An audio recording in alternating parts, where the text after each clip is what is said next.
Welcome to the Grace and Grit podcast, made for women who want their healthiest years to be ahead of them, not behind them.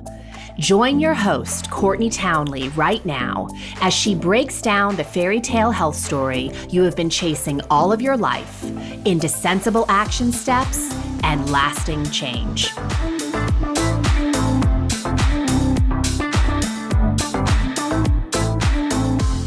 Hello, my friends, and welcome to the Grace and Grit podcast. This is your host, Courtney Townley. As always, I am super pumped you're here.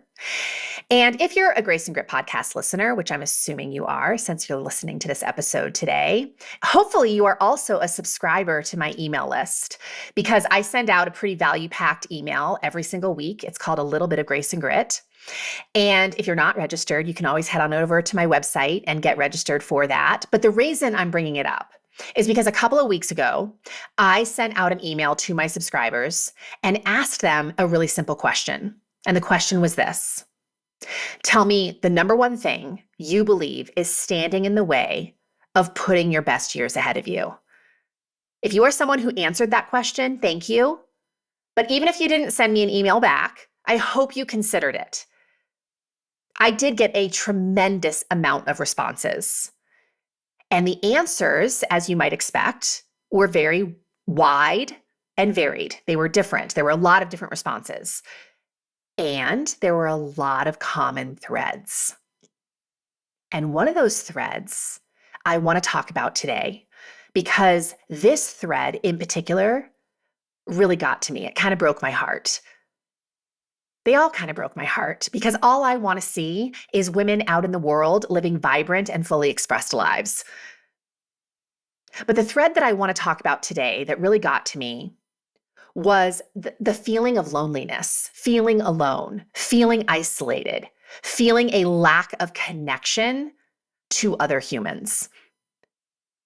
And look, if that's you, there are so many reasons you may be feeling disconnected, especially at midlife. And it's really important that we remedy this because loneliness can impact your mortality as much as smoking 15 cigarettes a day. That's how unhealthy loneliness can be. So today in this episode, we are going to explore the value, cell to soul, of human connection and how you can deepen your current relationships and hopefully ignite some new ones. So why is connection so dang important to human health?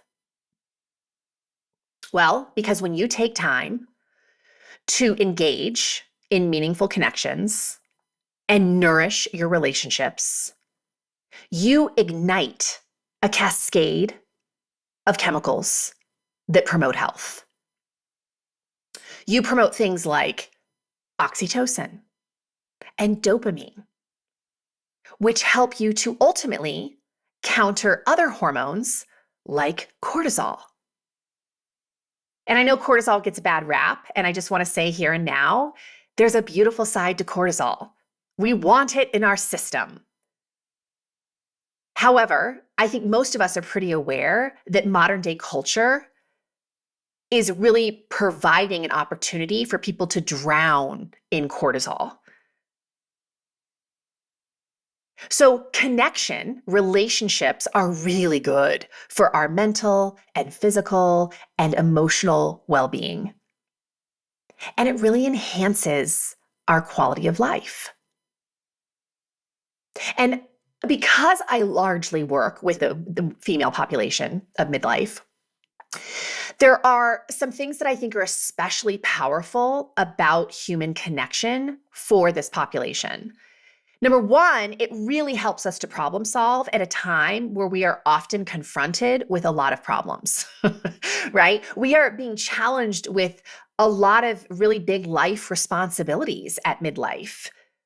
We're dealing with our our loved ones, our significant others, that may be children for you. You might be facing business challenges, aging parents, marriage relationships, partnerships, all kinds of things.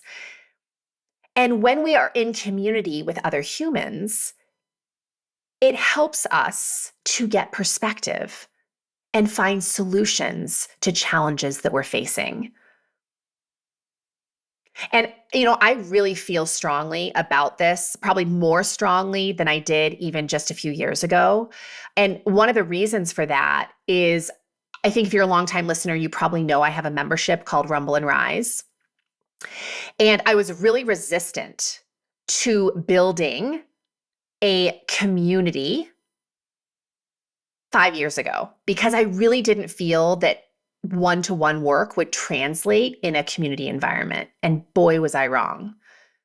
Because what ultimately happened was the community aspect of coaching, doing group coaching, creating an environment where women could connect with other women who are having similar rumbles, really brought an element to the experience of the member that they never could have experienced if they were only coaching with me one-on-one.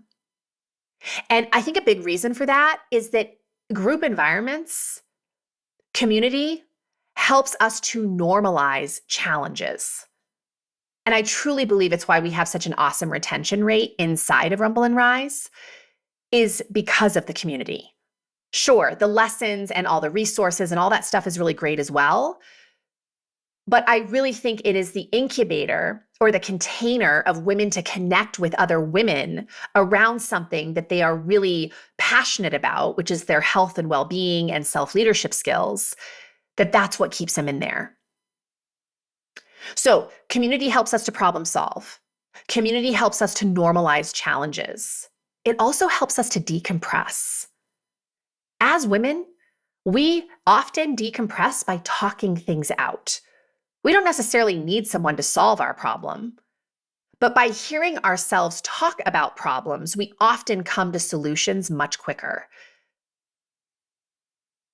And we learn and we grow from our relationships. We literally expand as humans. We become better humans by being in relationship with other people. So loneliness is absolutely a form of stress.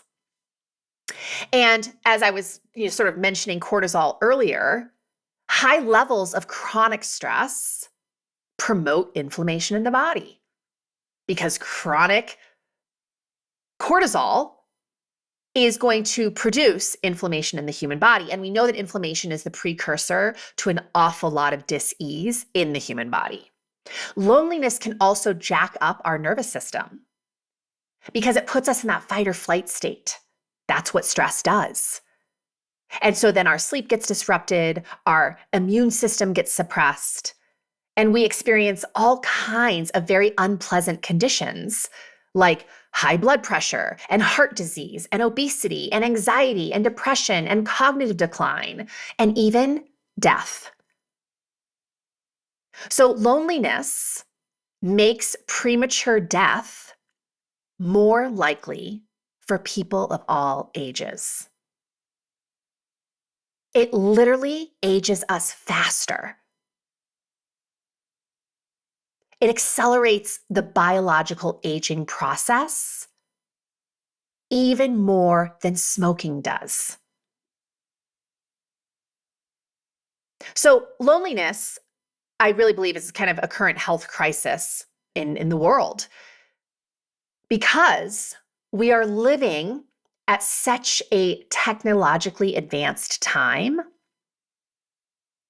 And I was reading an article the other day that actually said that loneliness has doubled since the 1980s. And what's changed since the 1980s? We have a lot more access to technology. And I know I have felt this. I'm imagining you have probably felt this as well. Even though we have all of this opportunity for digital connection, people are more hungry for actual connection than they've ever been before. So we are becoming very low touch, low intimacy, and low trust as people because we aren't interacting with other people. So let's talk a little bit about some of the very real barriers for midlife women to foster connection, to help combat loneliness, because that's really what we're here to talk about. And this is obviously going to be a short list. There are a lot of other things I'm not going to mention today, but some of the big barriers that I see in my own coaching is number one, busyness. We are so busy all the time that we aren't making time for connection. We're kind of putting it on the back burner and telling ourselves that when life slows down, I'll make time for connection. But life doesn't slow down because the way you are living your life becomes a habit. And there's a lot of reasons we keep ourselves really busy. We are in some way probably trying to keep up with societal expectations, maintaining the perfect house, having the perfect career, trying to get to the perfect body, balancing all these life responsibilities, constantly trying to prove our worth to other people. There's a lot of reasons we keep ourselves so busy. But another barrier, and it's very closely related to busyness, is exhaustion. We're tired. And interacting with other humans requires resource availability. And sure, busyness is contributing to our fatigue and our exhaustion, but so is a low level of self-care. Not giving our bodies what they need to generate energy. And also, it has to be said, and if you, again, are a midlife human listening to this, you will be able to relate in some way that the aging process, a byproduct of that, is that we have less resource availability naturally. So I never used to fall asleep watching a movie with my family at night. Like on a Saturday night, I would watch an entire movie at 10 o'clock at night and feel like I could easily get myself to bed, wash my face, get to bed, all the things. Now we might watch a movie at 7 or 8 o'clock at night and I'm falling asleep halfway through. And again, I'm not saying it's just because of my age. It's also because of the fullness of my life. But I definitely think it is worth acknowledging that the aging process is also contributing to feelings of exhaustion. And when we're tired, we tend not to connect with other humans. I also want to offer that a barrier I often see is dissonance with the communities we have been traveling in for a long time. So I talk a lot about on this podcast about being a believer that a big part of the lifespan of a human is evolving and changing as a human. It's a natural thing. It's a natural thing to evolve and change as a human. And if we are not bringing in new friendships to honor and support the new identities that we're creating for ourselves throughout our life, it can kind of turn us off from wanting to connect with people because we feel like we don't have anything in common with the people that we're surrounding ourselves with. So this is why I always make a really strong case for putting ourselves in new rooms and really making new friendship requests so we can resonate a little more easily with our social circles. And when we can resonate more easily, it's a much more powerful invitation to spend time connecting with others. And then I also put down avoiding risk. I see this as a barrier for sure. We avoid risk in that we often aren't making new friends in midlife or at any stage of life because we're afraid of people not liking us. Or We feel like we always have to behave in a certain way to make the people around us happy, but it doesn't feel true to us. Like we kind of feel like we're acting, we're not being authentic. And so it's a huge turnoff, right?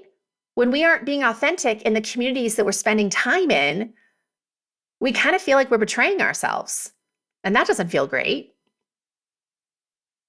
So, again, those are just a few barriers that I often see in my coaching in terms of why people aren't making time or applying effort to connect with other people. So, let's talk strategies because this is really what we're here to talk about, right? Number one, we've got to prioritize making time to connect with people. Connection requires time and attention. And in our fast paced world, in a state of trying to keep up with all the expectations this day and age, this can be a huge problem, creating time and space for connection. And interestingly, there was a study done at the University of Kansas that showed on average, it takes a college kid 43 hours to turn an acquaintance into a casual friendship. And it takes adults twice as long. It takes us even more time to forge casual friendships. And maybe that's because it takes us longer to trust. Who knows? Like, I don't know exactly why it takes us longer, but what an interesting thing to know. So if it takes a college kid 43 hours on average, that means it's taking an adult 86 hours on average. And a lot of us hear that number and it's like, well, I don't have time for that, right? I don't have time to forge new friendships if that's what it's going to take. But again, circling all the way back to where we started this conversation, all the benefits of connection, it's actually going to expand your life to create friendships, new friendships, and deepen the friendships you already have. I also said as a strategy to be very intentional. And being intentional with our relationships and with connecting with other humans really means reaching out. So not only carving out time in your calendar, but also making phone calls, extending invitations, making friendship offers. What the heck is a friendship offer? It means asking somebody who you really feel compelled to get to know better, hey, I would love to have you as a friend. Do you want to get together sometime? And that feels risky. It requires courage to do that. But I will tell you the number of times that has happened to me where someone has said, hey, you seem like a really great person. Would you like to go to coffee or would you like to whatever the invitation is? I always feel so lit up about that. Not once has someone said that to me and I was like, no, that's a terrible idea. People love invitations. They love to know that they are worth knowing. So extend some of those invitations. And oh my gosh, little kids are awesome at this, aren't they? They go to the playground and they literally just walk up to everybody at the playground and say, hey, you want to be my friend? Where did we lose that? Because that is an awesome skill. And I think we also have to be really careful when we are trying to be more intentional about reaching out and making friendship requests, that we parent our brain in a way that is useful to us. Because I see a lot of people when it comes to interacting with other humans looking for evidence for why they shouldn't connect with other humans. And it often sounds like, I hate people. People won't like me.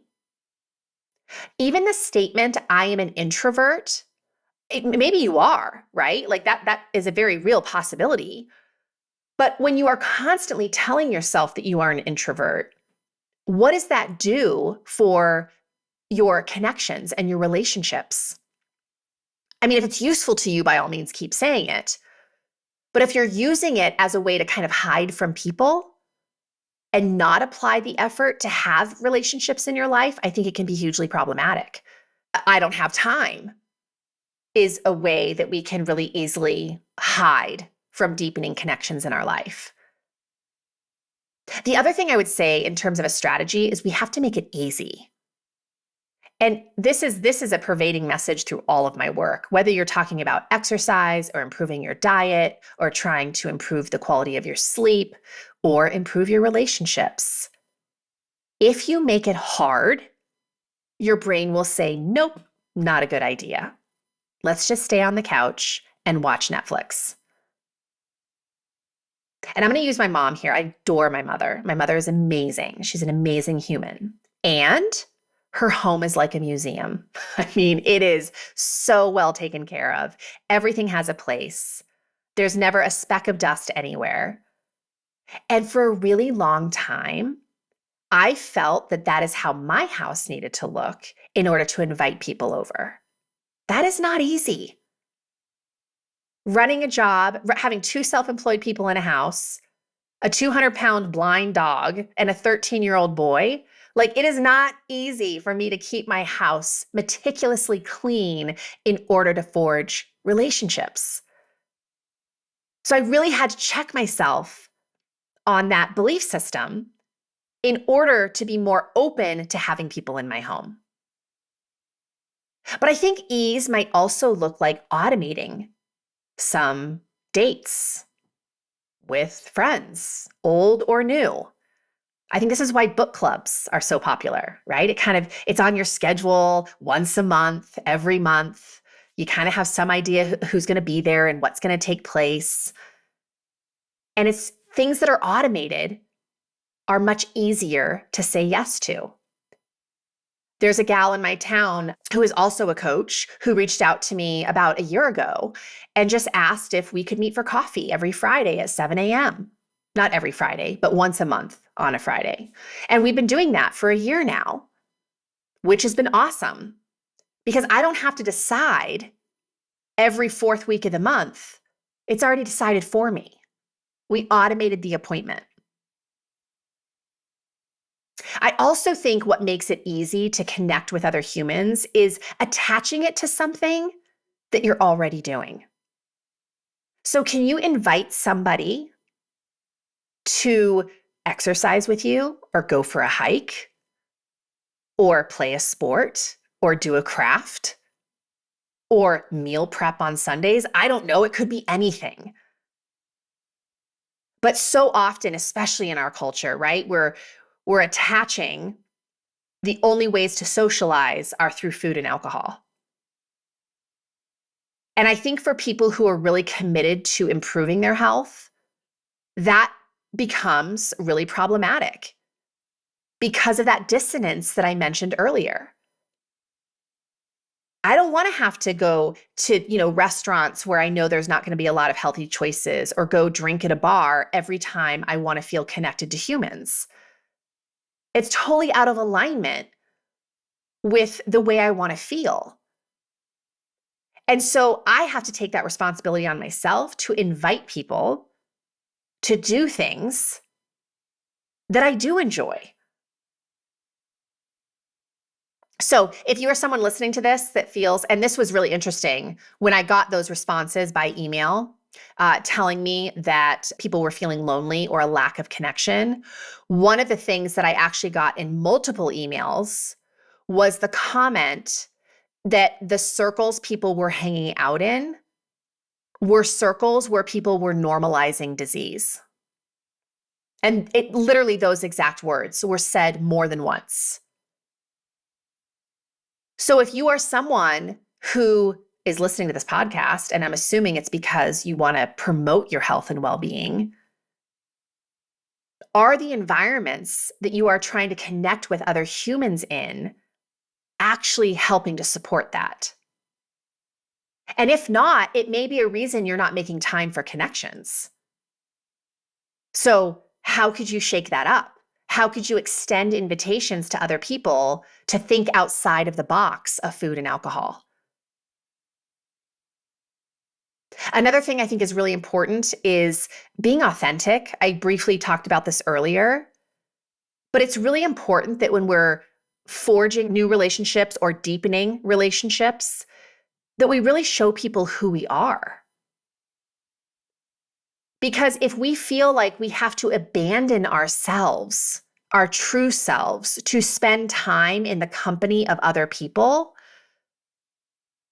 you could be with 1,000 people in a room and feel so lonely.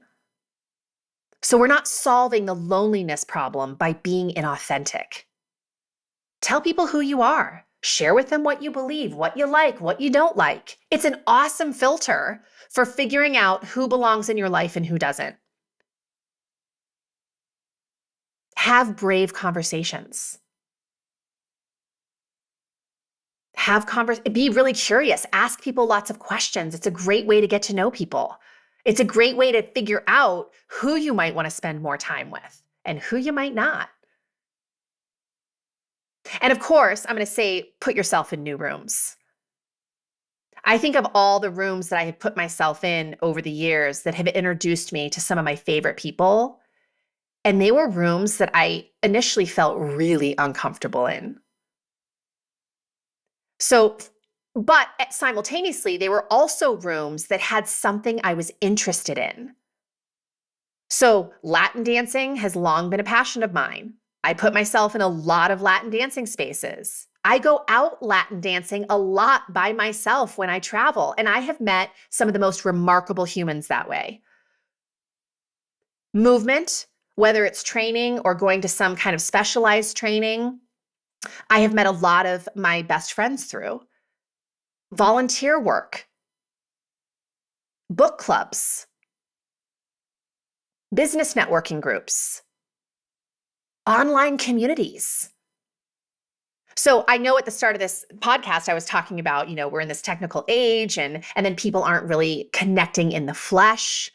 And this has been a long time rumble of mine because I run an online community and I think it's incredibly valuable. And I think most of the women in that community would say the same thing. But there is this gap of not really being able to meet in the flesh. So we have recently provided an opportunity to solve that problem. Some of you may know I'm hosting my very first retreat in October of this year here in Montana.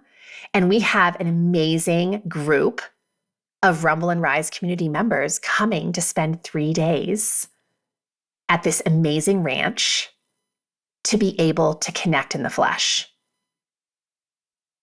So all of the things I just mentioned under the strategy for helping to combat loneliness, prioritizing connection, being intentional about connection, making connection easy, being authentic, and putting yourself in new rooms, all of that is going to require leaning into discomfort. And the trade-off for leaning into that discomfort is enormous. So if you are listening to this today and you are struggling with loneliness at midlife, I really just want you to know you're not alone. We all wrestle with it to some degree. And I want to challenge you to think about one small step you can take this week, even better yet, today, to help combat that, to help combat the loneliness. Who do you need to reach out to? Who do you want to extend an invitation to? What room might you need to put yourself in? What brave conversation might you need to have? It is so important to your health and happiness. And this is a conversation I think we need to be having a lot more of. I mean, I feel like with midlife female conversations, we're often talking about diet and exercise, hormonal dysfunction, menopause, perimenopause. All these things are very relevant, very important. And human connection is a piece of all of that. So, food for thought. I hope it was helpful. If you are a frequent listener of the show and you have never left a review, but you keep coming back because you find value here, I would be so immensely grateful if you would rate and review the show. And if you listen on any kind of podcast platform that does not allow you to leave a review, you can always send me a review to Courtney@graceandgrit.com. And we will convert it into a little testimonial that we'll just use to kind of encourage people to listen to the show. So thank you in advance if you take the time to do that. I hope you have an amazing week ahead, and I will see you again next week. Take care.